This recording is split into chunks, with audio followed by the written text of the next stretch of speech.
అందరికీ నమస్కారం. నేను మీ Surya Sunil. Welcome to Makara TV Telugu. August 19, 2026 నుండి అక్టోబర్ 30, 2026 వరకు కూడా మనకి గురువు గారు కర్కాటక రాశిలోని ఆశ్లేష నక్షత్రంలో సంచారం చేయబోతున్నారు.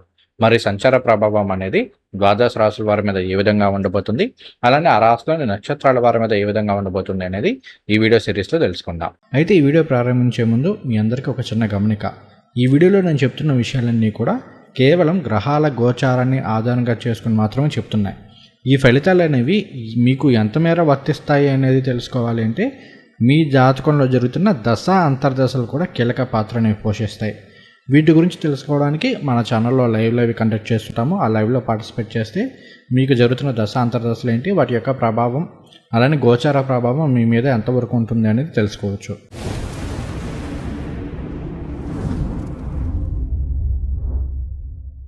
ముందుగా మనం ఆశ్లేష నక్షత్రానికి సంబంధించిన లక్షణాలు, కారకత్వాల గురించి చెప్పుకొని తర్వాత రాసుల వారీగా, నక్షత్రాల వారీగా ఫలితాలు చెప్పుకుందాం. ఆశ్లేష నక్షత్రం అనేది మనకి 9వ నక్షత్రము.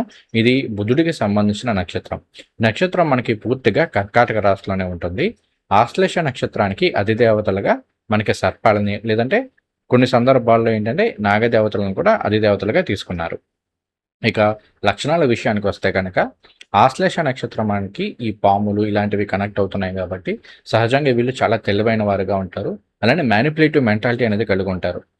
ఏదో ఒక విధంగా వీళ్ళు అనుకున్న పనులు సాధించుకోగలిగిన ఆ కెపాసిటీ కావచ్చు, ఆ నేర్పరితనం కావచ్చు ఆశ్లేష నక్షత్రంలో పుట్టిన వారిలో ఎక్కువగా ఉంటుందని చెప్పుకోవాలి. అలానే మనకి ఆశ్లేష నక్షత్రం అనేది ట్రాన్స్ఫర్మేషన్ని వీటిని తెలియజేస్తూ ఉంటుంది. తర్వాత ఆశ్లేష నక్షత్రంలో పుట్టిన వారిలో కొంతమందిలో ఓవర్ థింకింగ్ అనేది ఎక్కువగా ఉండడానికి, కొన్ని సందర్భాల్లో ఏంటి అంటే ఆ ఓవర్ థింకింగ్ కాస్త ఎక్కువైపోయేది. కొన్ని సందర్భాల్లో అనుమానాలు, అపోహలు ఇటువంటి వాటిని ఇచ్చే అవకాశాలు కూడా కొంత ఎక్కువగా ఉంటాయని చెప్పుకోవాలి. అలానే ఇక్కడ మనకి ఆశ్లేష అనేది బుధుడికి సంబంధించిన నక్షత్రం అయింది కాబట్టి సహజంగానే వీళ్ళల్లో ఏంటంటే లాజికల్ స్కిల్స్ అనేవి చాలా ఎక్కువగా ఉంటూ ఉంటాయి. ఎనలిటికల్ స్కిల్స్ అనేవి కాస్త ఎక్కువగా ఉంటాయని చెప్పుకోవాలి. అలానే మనకి ఈ ఆశ్లేష నక్షత్రానికి సర్పాలు లేదా నాగదేవతలు అధిదేవతలుగా ఉన్నారని చెప్పుకున్నాం కాబట్టి ఆశ్లేష నక్షత్రం అనేది మానవ శరీరంలో ఉన్న కుండలిని శక్తి వీటిని కూడా రిప్రజెంట్ చేస్తూ ఉంటుంది. అలానే నాడీ సిద్ధాంతాల ప్రకారం తీసుకుంటే మనకి బుధుడు నాడీ వ్యవస్థకి, చర్మానికి, వ్యాపారానికి, లాజికల్ స్కిల్స్కి, ఎనలిటికల్ స్కిల్స్కి వీటన్నిటికీ కూడా కారకత్వం వహిస్తుంటారు. కాబట్టి ఈ కారకత్వాల లక్షణాలన్నీ కూడా ఆశ్లేష నక్షత్రానికి కనెక్ట్ అవుతాయని చెప్పుకోవాలి. అలానే సహజంగా ఆశ్లేష నక్షత్రంలో పుట్టిన వాళ్ళలో వాళ్ళ కళ్ళు అనేవి చాలా అట్రాక్టివ్గా ఉంటాయని చెప్పుకోవాలి. అలానే వీళ్ళు ఇతరుల మనసులను సులభంగా అర్థం చేసుకోవడము, ఇతరులని ఈజీగా స్టడీ చేయగలిగిన కెపాసిటీ అనేది నక్షత్రంలో పుట్టిన వారిలో ఉంటుందని చెప్పుకోవాలి. ఇక ఇప్పుడు మనం రాశుల వారీగా ఫలితాలు చెప్పుకుందాము. మకర రాశి. మకర రాశి వారికి గురువు గారు ప్రస్తుతం 7వ స్థానంలో కర్కాటక రాశిలో ఆయన ఉచ్చరాశిలో సంచారం చేస్తూ ఉన్నారు. గోచారం పరంగా చూసుకుంటే గురువు గారు 7వ ఉచ్చరాశిలో సంచారం చేయడం అనేది చాలా చాలా శుభ ఫలితాన్ని ఇస్తుంది. అందులోనూ ఆశ్లేష నక్షత్రంలో సంచారం చేయడం అనేది ఇక్కడ మకర రాశి వారికి లేదా మకర లగ్నం వారికి బుధుడు ఏమవుతారు, ఒకటి ఆయన 6వ స్థానానికి అధిపతి, అలానే 9వ స్థానానికి అధిపతి. ఇక్కడ 6, 9 స్థానాలకు అధిపతి అయిన బుధుడు యొక్క నక్షత్రంలో గురువు గారు సంచారం చేస్తున్నారు కదా, చాలా వరకు బాగుంటుంది. ముఖ్యంగా ఈ టైం అనేది విద్యార్థులకి చాలా ఫేవరబుల్గా ఉంటుందని చెప్పుకోవాలి. అందులోనూ మరీ ముఖ్యంగా ఎవరైతే కాస్త విదేశాలకు వెళ్ళి చదువుకోవాలి అనుకుంటున్నారో వాళ్ళకి ఈ టైం అనేది చాలా బాగా కలిసి వస్తుంది. తర్వాత వైద్య వృత్తిలో ఉన్న వాళ్ళకి, ఈ కెమికల్స్ ఇటువంటి రంగాల్లో ఉన్న వాళ్ళకి ఈ టైం అనేది చాలా చాలా పాజిటివ్గా ఉంటుంది. అలానే ఉపాధ్యాయ వృత్తిలో ఉన్న వాళ్ళకి కూడా చాలా బాగా కలిసి వస్తుంది. లేదంటే అటువంటి కోర్సులు ఇలాంటివి నేర్పే వాళ్ళకి వచ్చు, అంటే ట్యూటోరియల్స్, ట్రైనింగ్, ఆన్లైన్ ట్యూటోరియల్స్ చేసే వాళ్ళకి వీళ్ళకి కూడా ఈ టైం అనేది చాలా బాగా కలిసి వస్తుందని చెప్పుకోవాలి. తర్వాత ఉపాధ్యాయ వృత్తితో పాటుగా మనకి ఈ లాయర్స్ వీళ్ళకి కూడా ఈ టైం అనేది చాలా బాగా ఉంటుంది. తర్వాత మరలా మనకి ఇక్కడ బుధుడు అంటే ఐటీ, కమ్యూనికేషన్స్, టెలికామ్ ఇవన్నీ కూడా వస్తాయి. అలానే ఫైనాన్స్, ముఖ్యంగా అకౌంట్స్ ఇవన్నీ కూడా బుధుడికి సంబంధించిన కారకత్వాలు అన్నమాట. కాబట్టి సిఏ చదివే విద్యార్థులకి, లేదంటే బీకామ్ లాంటి చదువుతున్న విద్యార్థులకి చాలా బాగా కలిసి వస్తుంది. తర్వాత సాఫ్ట్వేర్ ఇంజనీర్లకు కావచ్చు, లేదంటే ఆ కోర్సులు కొత్తగా నేర్చుకుంటున్న వాళ్ళకి, లేదంటే ఈ కంప్యూటర్స్ ఇలాంటికి సంబంధించిన విద్యార్థులందరికీ కూడా ఈ టైం చాలా వరకు అనుకూలంగా ఉంటుంది. ఓవరాల్గా విద్యార్థులకి చాలా బాగుంది. అయితే సెప్టెంబర్ 2వ తేదీ నుండి సెప్టెంబర్ 20వ తేదీ మధ్యకాలంలో మాత్రం విద్యార్థులు కొంత జాగ్రత్తగా ఉండండి. ఈ టైంలో గురువు గారు మనకి రాశి చక్రంలో ఉచ్చపట్టున్నా కూడా నవాంశలో మకర రాశిలో నీచపడిపోతూ ఉంటారు. అందువల్ల ఏంటి అంటే ఒక్కొక్కసారి తొందరపాటు నిర్ణయాలు తీసుకోవడానికి కావచ్చు, లేదంటే చదువులో కాస్త వెనకబడే అవకాశాలను చూపిస్తూ ఉంటుంది. కాబట్టి ఇలాంటి విషయాల్లో కొంత జాగ్రత్త. గురుస్తోత్రాలు బాగా పారాయణ చేసుకోండి, చాలా అనుకూలిస్తుంది. తర్వాత కెరీర్ వైజ్ చూద్దాము. కెరీర్ వైజ్ చూస్తే కనుక ఇంతకుముందు మనం చెప్పుకున్న రంగాలు ఐటీ ప్రొఫెషనల్స్ కావచ్చు, అకౌంటెంట్లకు కావచ్చు, లేదంటే టెలికాలర్స్, కమ్యూనికేషన్ రంగాల్లో ఉన్న వాళ్ళకి, కొంతమేర మార్కెటింగ్ రంగాల్లో ఉన్న వాళ్ళకి, ఉపాధ్యాయ వృత్తిలో ఉన్న వాళ్ళకి, న్యాయవాద వృత్తిలో ఉన్న వాళ్ళకి ఈ టైం అనేది బ్రహ్మాండంగా కలిసి వస్తుంది. తర్వాత గురువు గారు ఆశ్లేష నక్షత్రంలో సంచారం చేయడం అనేది చాలా పర్టికులర్గా రీసెర్చ్ రంగాల్లో ఉన్న వాళ్ళకి బాగా యోగిస్తుంది. అది ఏఐకి సంబంధించి కావచ్చు, లేదంటే మెడిసిన్‌కి సంబంధించి కావచ్చు, ఏదైనా కెమికల్ తోటి లింక్ అయి ఉన్నాయి కావచ్చు, ఈ టైంలో బ్రహ్మాండంగా యోగిస్తాయి. తర్వాత ఇక్కడ మనకి గురువు గారు మరలా 11, 1, 3 స్థానాలను కూడా యాస్పెక్ట్ చేస్తున్నారు. ఉచ్చ రాశిలో ఉంటూ 11వ స్థానాన్ని యాస్పెక్ట్ చేస్తున్నారు కాబట్టి ధనాదాయం అనేది బాగా పెరుగుతుంది. అందులోనూ బుధుడు వ్యాపార కారకుడు కూడా అవుతూ, బుధుడికి సంబంధించిన నక్షత్రంలో గురువుగారి యొక్క సంచారం జరుగుతుంది కదా! కాబట్టి చాలా చాలా పాజిటివ్‌గా అయితే ఉంటుంది.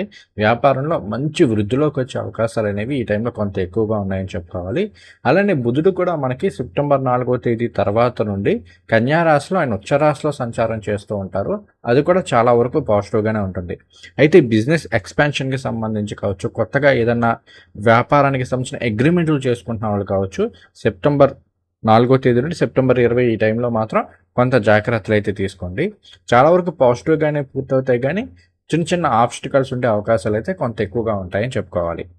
అలానే ఇంకొకటి ఏంటి అంటే గురువు గారు సప్తమ స్థానంలో ఉంటూ బుధ నక్షత్రంలో ఉండడము, 9th హౌస్ అనేది యాక్టివేట్ అవుతుంది కాబట్టి మీ లైఫ్ పార్ట్నర్ పరంగా మీకు ఏమన్నా కలిసి వచ్చే అవకాశాలు ఉన్నాయని చెప్పుకోవాలి. అలానే వివాహపరమైన విషయాల్లో చాలా పాజిటివ్‌గా పనిచేస్తుంది. ఎప్పటి నుండో వివాహం కోసం ఎదురు చూస్తున్న వాళ్ళకి కాస్త ఉన్నత కుటుంబాల నుండి సంబంధాలు వచ్చే అవకాశాలు ఉన్నాయి. మీకు తగ్గ వివాహ సంబంధాలు వచ్చే అవకాశం అనేది ఈ టైంలో చాలా ఎక్కువగా ఉంటుందని చెప్పుకోవాలి. ఆల్రెడీ వివాహమైన వాళ్ళకి ఈ టైంలో మీ లైఫ్ పార్ట్నర్ యొక్క సపోర్ట్ అనేది లభించే అవకాశాలు ఉన్నాయి. ముఖ్యంగా ఈ రాశిలోని మహిళలకి ఇది కొంత యోగిస్తుందని చెప్పుకోవాలి. అలానే గురువుగారు సప్తమ స్థానంలో సంచారం, ఆశ్లేషాల సంచారం అనేది రాజకీయ నాయకులకి చాలా బాగుంటుంది. అలానే మీడియాకి సంబంధించి కావచ్చు, పబ్లిక్ రిలేషన్స్కి సంబంధించి కావచ్చు, ఇలాంటి రంగాల్లో ఉన్న వాళ్ళకి, రాజకీయ రంగాల్లో ఉన్న వాళ్ళకి చాలా బాగా కలిసి వస్తుందని చెప్పుకోవాలి. ఆన్లైన్లో ముఖ్యంగా ఎడ్యుకేషన్ ఇటువంటి రంగాల్లో ఉన్న వాళ్ళకి ఇంకా బాగా యోగిస్తుందని చెప్పుకోవాలి. అయితే ఇక్కడ కొన్ని ప్రతికూల ఫలితాలు కూడా ఉన్నాయి. ముఖ్యంగా గురువు గారు 3వ స్థానానికి అలానే 12వ స్థానానికి అధిపతి అవుతూ 11 మరలా 3వ స్థానాన్ని కూడా యాస్పెక్ట్ చేస్తున్నారు కదా! ఇంతకుముందు చెప్పాను ఆశ్లేష నక్షత్రం అనేది కొన్ని సందర్భాల్లో అపార్థాలు, అనుమానాలను కూడా ఇస్తూ ఉంటుందని చెప్పాను కాబట్టి మీ ప్రవర్తన అనేది ఎలా ఉంటుందో చూసుకోండి. ఎందుకంటే ఈ టైంలో భార్యాభర్తల మధ్య చిన్న చిన్న మనస్పర్ధలు వచ్చే అవకాశాలు కూడా ఉంటూ ఉంటాయి.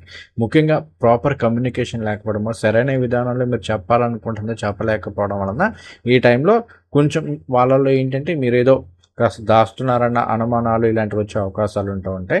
అలానే ఇంతకుముందు చెప్పినట్టుగా అగ్రిమెంట్స్ ఇలాంటి వాటిల్లో మాత్రం కొంచెం జాగ్రత్త. ప్రాపర్‌గా అన్నీ చదివి ఏంటి అనేది అర్థం చేసుకొని మాత్రమే అగ్రిమెంట్స్ విషయాల్లో కాస్త ముందుకెళ్ళండి. లేదు అంటే మాత్రం ఇబ్బంది పడే అవకాశాలు ఉన్నాయి. ఇక తర్వాత నక్షత్రాల వారీగా ఫలితాలు చెప్పుకుందాము. ముందుగా ఉత్తరాషాఢ నక్షత్రం. ఉత్తరాషాఢ 2, 3, 4 పాదాలు మనకి మకర రాశిలో ఉంటాయి. వీరికి గురువు గారు ఆశ్లేష నక్షత్రంలో సంచారం చేయడం అనేది నైదన తారవుతుంది. కాబట్టి హెల్త్ వైజ్ కొంత జాగ్రత్తలు అయితే తీసుకోండి. గ్యాస్ట్రిక్ సమస్యలు అనేవి చాలా ఎక్కువయ్యే అవకాశాలు అనేవి ఈ టైంలో ఉన్నాయి. అలానే వర్క్ స్ట్రెస్ అనేది కొంత ఎక్కువయ్యే అవకాశాలు ఉన్నాయి. జాబ్లో ప్రమోషన్లు ఇలాంటి వాటికి అవకాశాలు ఉన్నా కూడా ఏదైనా విపరీతమైన ఒత్తిడి అయితే ఈ టైంలో మీకు ఉంటుందని చెప్పుకోవాలి. ప్రతిరోజు కూడా కాస్త ఆదిత్య హృదయ స్తోత్రాలు పారాయణ చేసుకోండి, గురు స్తోత్రాలు పారాయణ చేసుకోండి. తర్వాత శ్రవణ నక్షత్రం. శ్రవణ నక్షత్రం వారికి గురువు గారు ఆశ్లేష నక్షత్రంలో సంచారం చేయడం అనేది బ్రహ్మాండంగా యోగిస్తుంది. ఇది సాధన తారవుతుంది కాబట్టి చాలా చాలా పాజిటివ్గా ఉంటుంది. ఏ పని మొదలుపెట్టినా కూడా విజయవంతంగా పూర్తి చేసుకునే అవకాశాలు ఉన్నాయి. మొన్నటి వరకు పెండింగ్లో ఉన్న పనులు ఏవైనా కానీ ఈ టైంలో మీ చాకచక్యంతో, మంచి మాటకారితనంతో అన్నిటినీ పూర్తి చేసుకునే అవకాశాలు చాలా ఎక్కువగా ఉంటూ ఉంటాయి. ట్రబుల్ షూట్ చేయగలుగుతారు. ప్రతి విషయాన్ని కూడా బ్రహ్మాండంగా యోగిస్తుంది. కాస్త లక్ష్మీదేవి ఆరాధన చేసుకోండి, గురు స్తోత్రాలు పారాయణ చేసుకోండి. తర్వాత ధనిష్ట నక్షత్రం. ధనిష్ట నక్షత్రం 1, 2 పాదాలు మకర రాశిలో ఉంటాయి. వీరికి ఆశ్లేష నక్షత్రం అనేది ప్రత్యక్తార అవుతుంది. సో ప్రత్యక్తార అంటే ఏంటంటే ఇబ్బందులు అన్నమాట, ఆబ్స్టికల్స్ ఎక్కువ ఉంటూ ఉంటాయి. ముఖ్యంగా ఆలోచించకుండా ఆవేశంగా చేసే పనులన్నీ కూడా తేడా కొట్టే అవకాశాలు ఉంటూ ఉంటాయి. ఆ తర్వాత మరలా ఆగి ఆలోచించి అరే! ఇక్కడ మిస్టేక్ జరిగింది. దీన్ని ఎలా సార్ట్ ఔట్ చేసుకోవాలి. అంటే ఒకటికి ఒక 2, 3 సార్లు ప్రయత్నాలు చేయాల్సిన సిట్యుయేషన్స్ అయితే ఈ టైంలో ఉంటాయని చెప్పుకోవాలి ధనిష్ట నక్షత్రం వారికి. అలానే ఇక్కడ 6వ స్థానం విపరీతంగా యాక్టివేషన్‌లో ఉంటూ ఉంటుంది. సో, గ్యాస్ట్రిక్ సమస్యలు ఇలాంటివి ఇబ్బంది పెట్టే అవకాశాలు ఉంటూ ఉంటాయి. లోన్ ప్రాసెస్ ఇలాంటి ఆటిలో చిన్న చిన్న ఇబ్బందులు ఎదురయ్యే అవకాశాలు ఉంటాయి. మరీ నెగెటివ్ అయితే కాదు. కాస్త మీరు ప్రతిరోజు కూడా ఏం చేస్తారు అంటే సుబ్రహ్మణ్య భుజంగ స్తోత్రాలు పారాయణ చేసుకోండి. ఫైనాన్షియల్‌గా ఏమన్నా ఇబ్బందులు ఉన్నాయంటే రుణ విమోచక అంగారక స్తోత్రాలు చదువుకోండి. తర్వాత గురు స్తోత్రాలు పారాయణ చేసుకోండి సెట్ అయిపోతుంది.